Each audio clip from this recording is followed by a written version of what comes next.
السلام علیکم ورحمۃ اللہ تعالی وبرکاتہ۔ محترم سامعین و ناظرین کرام، امید کرتا ہوں آپ بالکل خیر و عافیت کے ساتھ ہوں گے۔ میں بھی الحمدللہ آپ کے سامنے بالکل خیر و عافیت کے ساتھ ہوں۔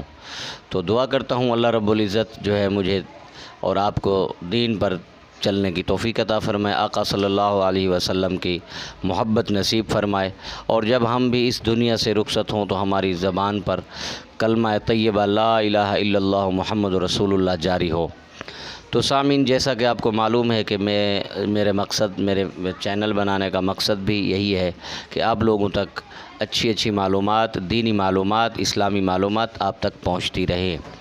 تو سامعین، جیسا کہ آپ کو معلوم ہے کہ ہم الحمدللہ ثم الحمدللہ مسلمان ہیں، اور مسلمان کے اوپر 5 ٹائم نماز فرض ہے۔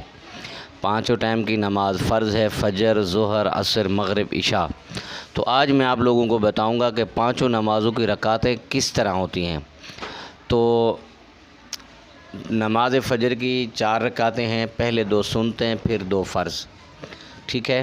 اس کے بعد نماز ظہر کی 12 رکعتیں ہیں، پہلے 4 سنتیں پھر 4 فرض، پھر 2 سنتیں پھر 2 نفل۔ اس کے بعد جو ہے نماز عصر کی 8 رکعتیں ہیں، پہلے 4 سنتیں غیر مؤکدہ یہ ہوتی ہیں کہ اگر پڑھیں گے تو بہت زیادہ ثواب ہے، اگر نہیں پڑھیں گے تو گناہ نہیں ہے۔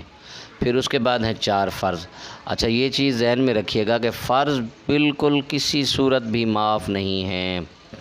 اس کے بعد آتی ہے نماز مغرب کی 7 رکعتیں ہیں، پہلے 3 فرض، پھر 2 نفلیں، پھر 2 سنتیں، پھر 2 نفل۔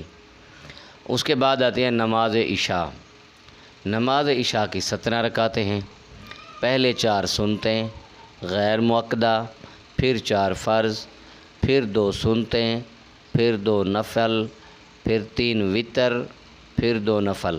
اچھا، یہ جو وتر ہیں یہ بالکل بھی معاف نہیں ہیں، وتر ضرور پڑھنے ہوتے ہیں۔ اور اس کے علاوہ جو ہے اس کے بعد آتی ہے نماز جمعہ کے دن ظہر کے وقت نماز ظہر کی بجائے نماز جمعہ پڑھتے ہیں، جس کی 14 رکعتیں ہیں، پہلے 4 سنتیں، پھر 2 فرض امام کے ساتھ، پھر 4 سنتیں، پھر 2 سنتیں، پھر 2 نفل۔ نماز جمعہ عورتوں پر فرض نہیں ہے، وہ اس جگہ پر نماز ظہر پڑھیں۔ نماز جمعہ کے لیے جماعت ضروری ہے، بلا جماعت ادا نہیں ہوتی۔ اگر کسی کو امام صاحب کے ساتھ نماز جمعہ نہ ملے تو اس کی جگہ نماز ظہر پڑھ لے۔ تو آج ہی ہم کرتے ہیں اپنی ویڈیو کا اختتام، پھر ملتے ہیں ایک نئی ویڈیو کے ساتھ۔ تب تک کے لیے اللہ حافظ، السلام علیکم ورحمۃ اللہ وبرکاتہ۔